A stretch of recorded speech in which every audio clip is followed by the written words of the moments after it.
नमस्कार, मनपसंद किचन कॉर्नरमध्ये मी प्रमिला देशमुख आपणा सर्वांचं स्वागत करते। आज आपण सुनीताताई यांच्या शाही फोडणी किचनमधील उकडीचे मोदक कसे बनवायचे ते पाहूयात। मनपसंद किचन कॉर्नरमध्ये मी प्रमिला देशमुख आपणा सर्वांचं स्वागत करते। आज आपण सुप्रियाताई यांच्या इझी कुकिंग विथ सुप्रियामधील गाजराचा हलवा कसा बनवायचा तो पाहूयात। नमस्कार, स्वागत आहे माझ्या चॅनलमध्ये। आणि आज आपण बनवणार आहोत गाजराचा हलवा। त्यात कुठलेही तुम्हाला त्रास होणार नाही, जेणेकरून गाजर किसायला वेळ लागतो तर तेही लागणार नाही आणि भांडे पण जास्त भरणार नाही आणि एकदम सिंपल वेनी आणि झटपट होणारा आणि एकाच भांड्यामध्ये होणारा गाजर हलवा आज बनवणार आहोत। तर व्हिडिओ पूर्ण पहा।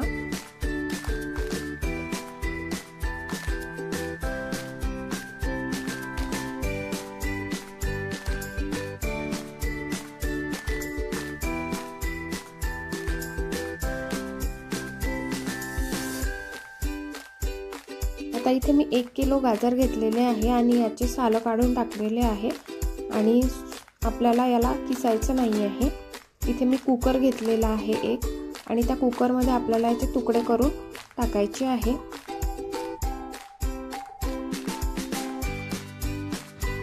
तर इथे पहा, मी सर्व या गाजरांचे काप करून घेतलेले आहे आणि कुकरमध्ये टाकून द्यायचे आपल्याला। आणि यामध्ये टाकायचं आहे आपल्याला थोडं पाणी, एकदम भरपूर पाणी नाही टाकायचं आहे कारण गाजरात ऑलरेडी पाणी असतं, त्यामुळे थोडंच पाणी टाकायचं आहे। तर 1 किलो गाजर आहे, याला अर्धा ग्लास तरी पाणी तुम्ही टाका। आणि आता काय करायचं आहे, कुकरचं झाकण लावून द्यायचं आहे आणि 3 ते 4 शिट्ट्यांमध्ये आपल्याला गाजर हे शिजवून घ्यायचे आहे कुकर। आता इथे पहा 3-4 शिट्ट्या झाल्या आहे, गाजर छान उकडून एकदम तयार आहे। जर तुमचे गाजर एकदम सॉफ्ट शिजले असेल तरीही चालेल, जर तुमचे गाजर एकदम सॉफ्ट शिजलेले नसेल तर काही हरकत नाही, डबल शिट्टी करायची नाही। जेव्हा आपण समोर हा हलवा करू तर ऑटोमॅटिक ते शिजले जातात, दूध वगैरे टाकल्याने शिजून जातात ते। तर इथे पहा, आता हे गाजराचं सगळं पाणी काढून घ्यायचं आहे आणि परत हे गाजर आहे या कुकरच्या भांड्यामध्ये टाकून घ्यायचे आहे, म्हणजे कुकरमध्ये टाकून घ्यायचे आहे। पूर्ण पाणी काढून घ्यायचं आहे पहिले। आता या गाजराला असं स्मॅश करायचं आहे आपल्याला आणि शेवटपर्यंत हे असं चालवत राहायचं आहे, जेणेकरून गाजर हलवा कुठेही करपणार नाही, नाही तर आपण सोडून देतो गॅसवर आणि चाललं जातो तर नाही।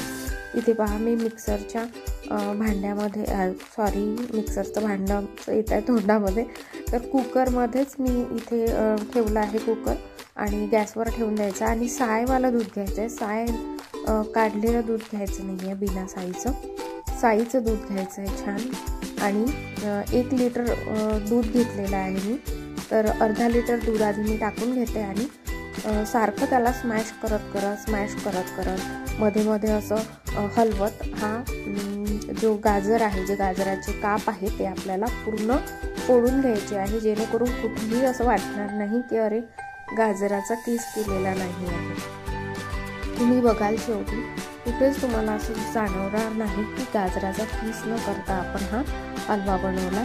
तर इथे पहा, कंटिन्यू थोड्या वेळाने मी अशी हलवत आहे, खाली लागू द्यायचं नाही आहे आपल्याला आणि असं स्मॅश पण करायचं गाजर।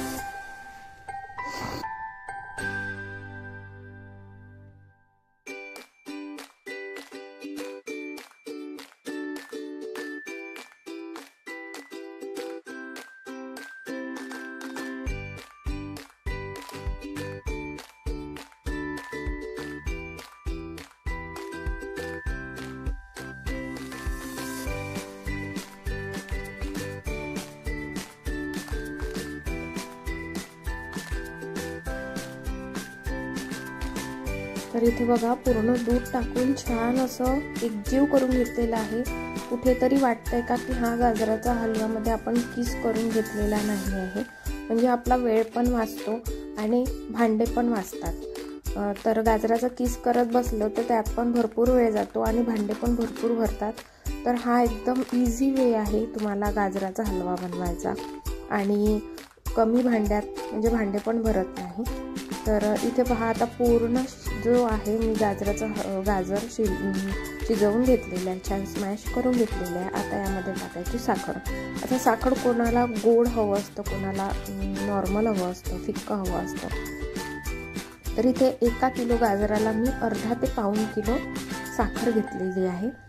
तर जर जास्त गोड हवा असेल तर पाऊण किलो घ्या, नाहीतर मग अर्धा किलो घ्या. तर मी अर्धा किलोच घेतली होती आणि अर्धा किलो साखर यामध्ये टाकलेली. आता पहा गाजराचा जो कलर आहे तो बघा एकदम चेंज झालेला आहे आणि थोडा लालसर, डार्क लालसर झालेला आहे साखर टाकल्या.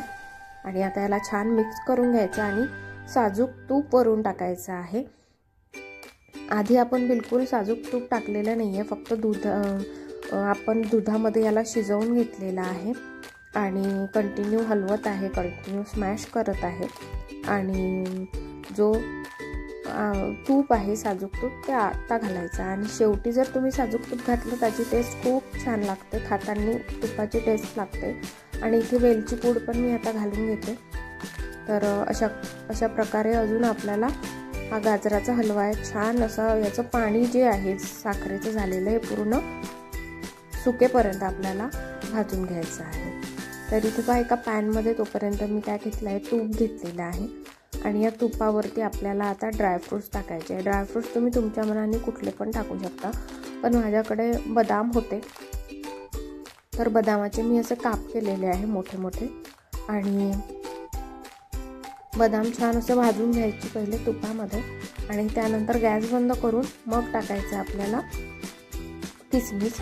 कारण आधीच जर किसमिस टाकले तर ते असे जळून म्हणजे हे होतात आणि लगेच नरम पडतात. तर तसे नको, आपल्याला जेव्हा छानपैकी बदाम भाजल्या जाते त्याच्यानंतर गॅस बंद करून मग आपल्याला टाकायचे आहे किसमिस. आणि आता याला परतवून घेतल्यावर इथे पहा छान असं त्याचं जे गाजर आहे त्या गाजराचं छान असं पाणी आता हळूहळू ते सोक करून घेत आहे गाजर. आणि त्यानंतर आता टाकायचं आहे इथे ड्रायफ्रूट्स. थोडे ड्रायफ्रूट्स मी काढून ठेवले आहे गार्निशिंगसाठी. आणि इथे पहा खूप सुंदर असा गाजराचा हलवा तयार झालेला आहे. तर कशी वाटली रेसिपी ती मला कमेंट करून नक्की सांगा आणि तुम्ही पण बनवून पहा. चॅनलला लाईक, शेअर, सबस्क्राईब करायला विसरू नका.